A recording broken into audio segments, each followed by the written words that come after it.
Hey, everybody. Welcome to the very first daily conversation. My name is Paul Lathrop from the Polite Society podcast presented by the Second Amendment Foundation. We are going to be doing one of these every day. We're going to be talking with people throughout the country who are helping with gun rights and working to make sure our freedoms stay intact. Up first, today's guest is Eddie Fulmer. Eddie is with Bama Carry. Eddie, thank you for joining us today. Oh, man, it's my pleasure. Anytime I get to talk about gun rights and freedom and liberty, I'm ready and raring to go. Awesome. Well, Eddie, let's get started with the very basics. Bama Carry, a lot of people have heard about it. I know a few people from that are associated with Bama Carry, but where did Bama Carry get started, and what do you folks do? Well, there was a group of guys that got together, and we realized that in Alabama, we didn't have the freedoms and liberties that were guaranteed by our Constitution.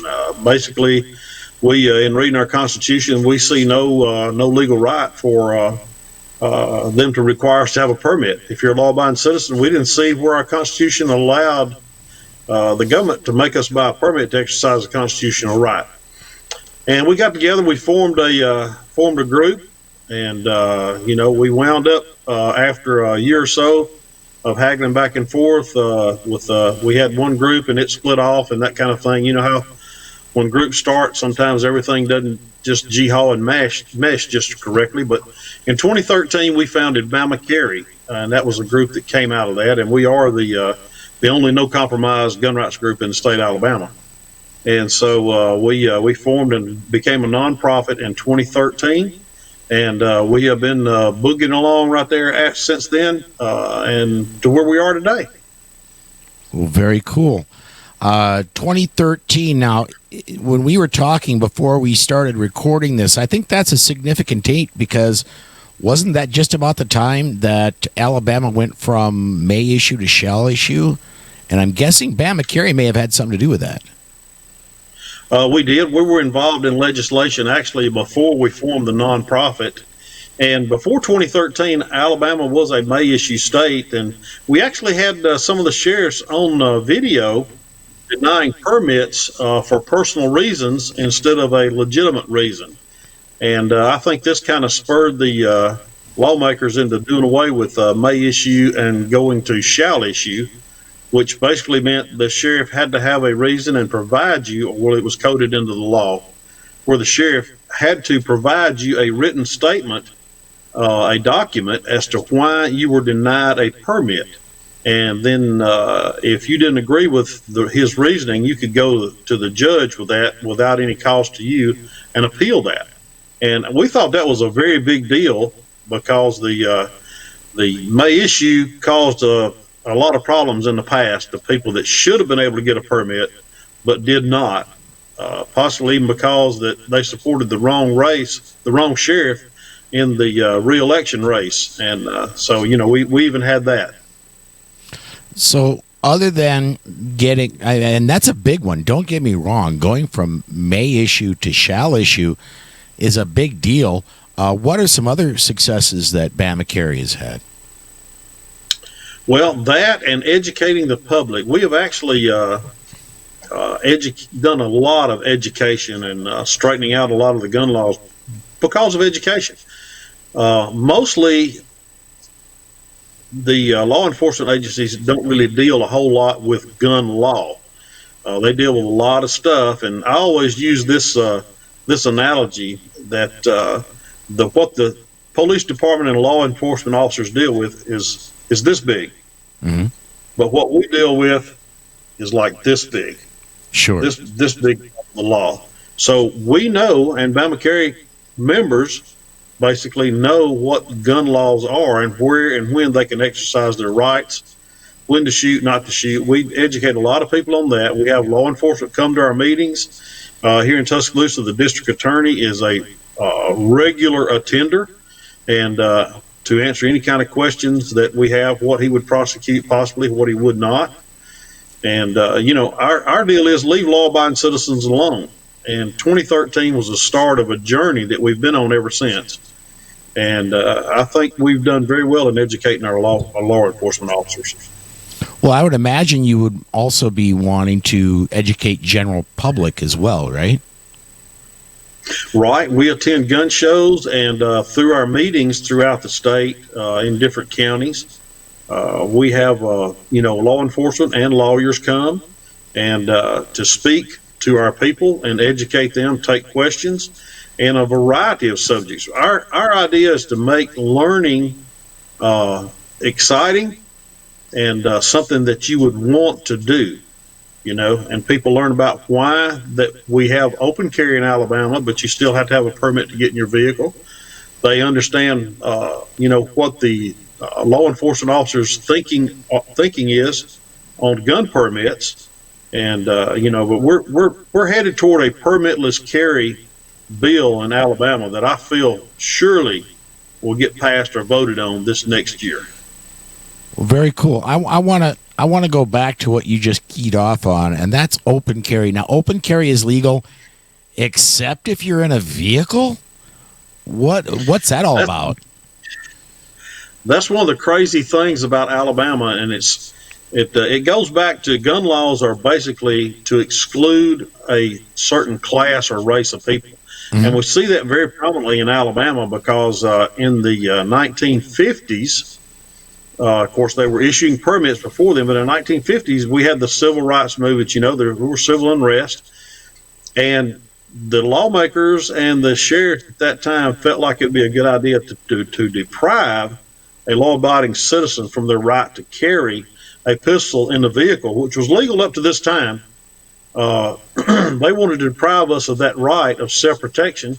So what they did, they changed the law, and you couldn't carry a loaded pistol in your vehicle or a pistol period in your vehicle without a permit from your local sheriff. Now remember, at that time, Paul, we were a may issue state, so the sheriff didn't have to give permits. So guess who didn't get permits? Those that would go to rallies. This was a racist thing from the get-go, and we want to see that changed, and we think that change is coming really, really soon. That's awesome. That's awesome. So you're working on getting rid of permitting, period, and going to permitless, or what some people call constitutional carry. What else are you guys currently involved in? Well, we're just education, and we're working to get a pro Second Amendment. I'm not talking about these. We call them butters. I support the Second Amendment, but I think you ought to have a permit, but I think you shouldn't be able to carry here. But I think you should only have 6 rounds in your magazine.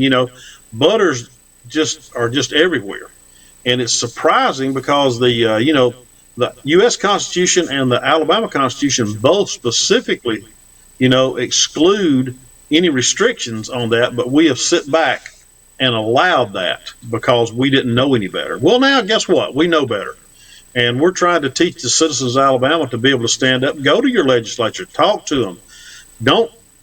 Sending an email is great, but call them, and give them down the country. Be nice, but be truthful and be forceful. And this time for permitless carry in Alabama is here, and we want it, and we want it right now. I will say that this year, I believe that the COVID virus knocked us out of a vote in the legislature, which we have been unable to get. Every year, we get our permitless carry bill passed in the Senate. But when it goes to the legislature, they send it to a committee, unfortunately, that is usually stacked with not Democrats or Republicans, but stacked with law enforcement that have become legislatures. And of course, the law enforcement do not want permits done away with because permits in Alabama are about $20 to $25 a piece. And when you consider that 25% of the citizens of Alabama have a permit, you're talking about a huge chunk of change. That's a lot of revenue, sure. But on the upside, every state that has passed permitless carry, their permit sales have not gone down. And here's why, Paul, I believe. It's because if I come to South Dakota, I'm going to need my permit to prove I'm a law-abiding citizen. But we don't think that grandma that drives to the grocery store should have to buy a permit. and to carry a pistol with her in her purse or however she wants to carry it, because grandma needs to be protected too. But grandma's probably not ever going to go out of state anymore. I'm not liking going out of state too much now, because all the stuff that's going on. But I believe that we would have had a vote on it this year had it not been for COVID. And we had a legislator that he's not a butter. He is a pro Second Amendment guy. He's not a butter. And we had 37, I believe I'm right on that, 37 co-sponsors on Mr. Legislator Sorrell's bill. And COVID struck, and they closed everything down, and there was nothing that got done. Our bill, we have one in the Senate. It passes the Senate every time, but it goes in one of those committees in the House, and they send it to one that is loaded with law enforcement who are going to be with their buddies on that, and it just never gets a vote. And if it does get a vote, it goes down. It's been that way since 2013. We've had that bill up since then. Okay. All right, so let's talk about membership right now. How are you guys doing on members? I would imagine you want more members of Bama Carry, but what's membership looking like down there? Well, the membership right now, we run a little bit less than 1,500, and we would like to have 15,000. Of course, sure, because the more members you have, then when you can have somebody speaking on your behalf, and you say, well, there's 15,000 folks here that want this passed. They're members of our group, and that's why they are members. And they vote. And our people do vote. They pay attention, and they vote. But still, it's hard to get people really involved. We've become very complacent because things are good, It's like in Illinois, I saw a march they had up there, the gun rights group, and man, they had thousands of people, but Illinois had no gun rights. They had none. They had taken them all away. Mm-hmm. And people will tell you, they're not ever taking my gun, but they're doing it right now. The time to intervene is now. It's not next week or tomorrow or next month. The time to intervene in these things are when they pop up. And my gosh, we've got gun laws popping up all over the place. People didn't want to stand up for the bump stock ban, but we failed to realize what that entailed and what that would lead to down the road. Bump stocks. Yeah, I had a bump stock one time. I put it on my rifle. I looked at it, saw how it worked, took it off, and I got rid of it. I sold it to somebody. I didn't see any, but it's just an accessory. Right. And, states are wanting to make you, have a license to buy ammo. They want to put a tax on ammunition. I was at the gun show last Saturday. Dadgum, there was some loose 5.56 rounds there, and they were $1 a piece. Who would have ever thought that? The highest I've ever paid for them is like 35 cents a pop. Mm-hmm. So and we become hoarders. Gun owners do, but yet we don't put those funds towards something that will make a difference in our legislative efforts here in Alabama. And we'd like to see that, and we're working our best to change that. So let me ask this: how much? I would assuming if you want to become a member of Bama Carry, you don't have to live in Alabama, do you? Man, no. Let me tell you what a great deal we have on some stuff too here. We work with the Self-Defense Fund, and if I can advertise a little bit for us on here, our Certainly. Membership is $20. And that $20, we're an affiliated group with the Civilian Marksmanship Program. You can go to their place and you can buy weapons, surplus weapons, and ammunition there. But also the Self-Defense Fund. And if you carry a gun every day, you need some kind of self-defense insurance. I'll just tell you. And, you make your own choice to who to use. But Bama Carry can offer a coverage in the Self-Defense Fund. We don't offer it, but you go through us, and you get a discount, and you can get a self-defense fund, just paraphrasing this real short here, for $60 a year. $60 a year with $1 million coverage per occurrence. And it doesn't have to be with a pistol. If you have to use a chair or a car or whatever you have to use to defend yourself or someone else, you got a lawyer to call. And that's worth, for me, And we have people outside Alabama that join just for this reason. You don't have to live in Alabama, like you said. We welcome, and I'm a member of gun groups, paid member of gun groups that are not in Alabama also, so. Well, we are try to have support each other. We're coming up on the end of the time we have. If somebody is interested in becoming a member of Bama Carry, how do they do that?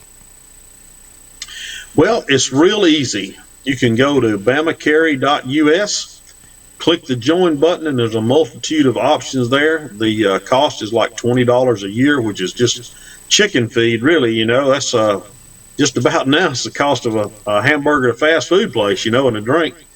But and there's all kind of options there that you can use. You can do a 5-year, and or you can do however you want. You can get the self-defense fund. We also offer a discount, and I hesitate to say this because it's Second Amendment Foundation, but we offer a discount to Gun Owners of America, $5 per membership, and we're actually have been talking to the Second Amendment Foundation about doing something there too.